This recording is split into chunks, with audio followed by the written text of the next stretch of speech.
வாருங்கள்.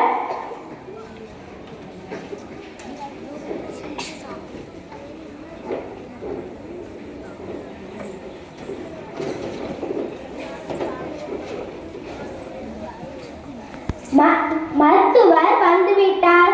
ஒருவராக செல்லுங்கள்.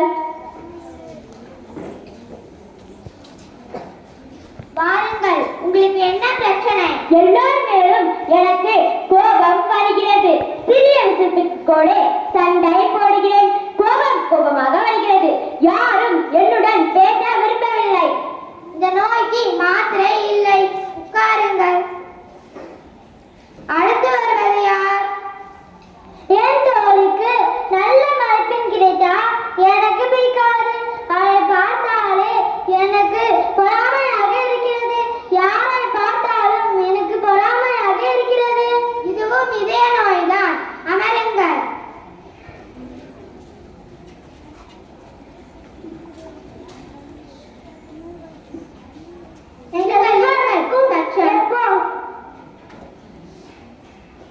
எங்கள் இருவருக்கும் எப்போதும் சண்டைதான்.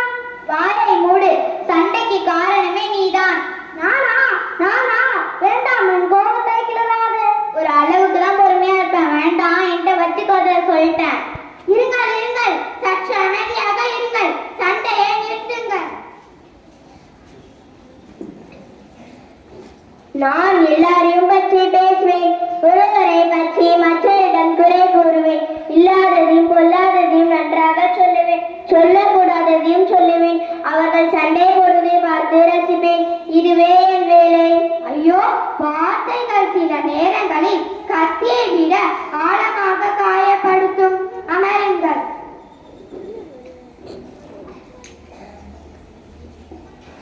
உனக்கு என்னமா பிரச்சனை?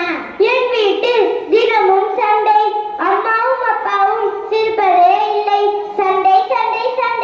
என் இதயம் வலிக்கிறது. இதுவும் இதய நோய்தான். அமருங்கள்.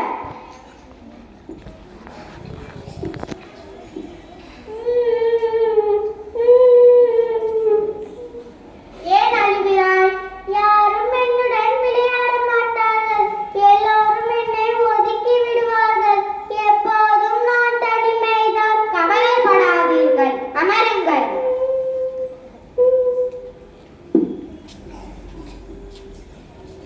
இந்த காயங்களை எந்த மருந்தாலும் குணப்படுத்த முடியாது. கடவுள் தான் இவர்களின் காயங்களை குணப்படுத்த வேண்டும். ஆமாம் டாக்டர்.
என் பிள்ளைகளே, உங்கள் இதயங்கள் உடைந்திருக்கின்றன.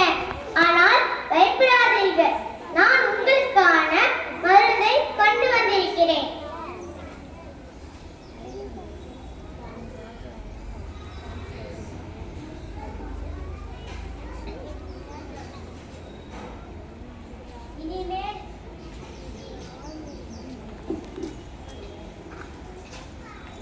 இனிமேல் நான் கோபத்தை விட்டுவிட்டு அன்பாக பேசுவேன்.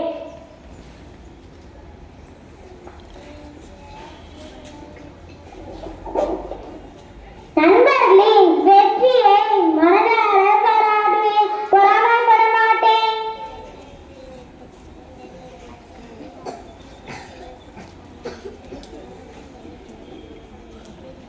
இனி நாங்கள் இருவரும் ஒற்றுமையாக இருப்போம்.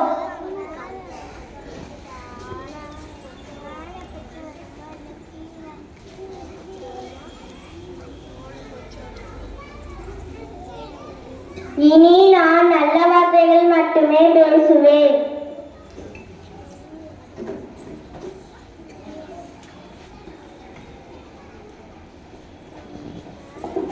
இனி என் வீட்டில் அமைதிக்காக ஜெபிப்போம்.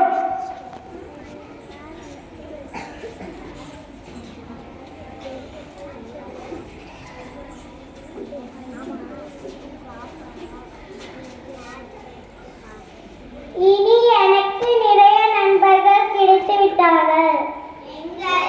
எங்கள் குணமாக்கப்பட்டன.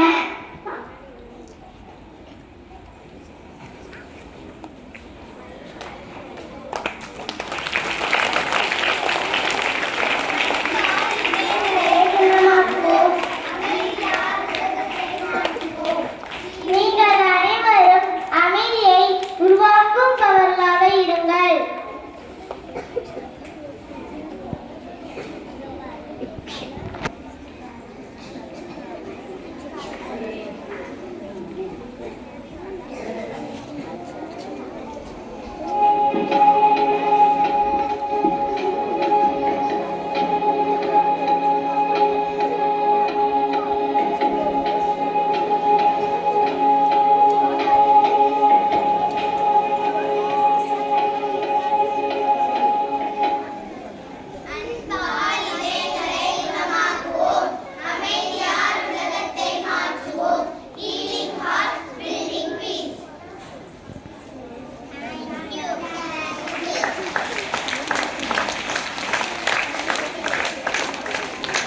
உலகம் மாற வேண்டுமா?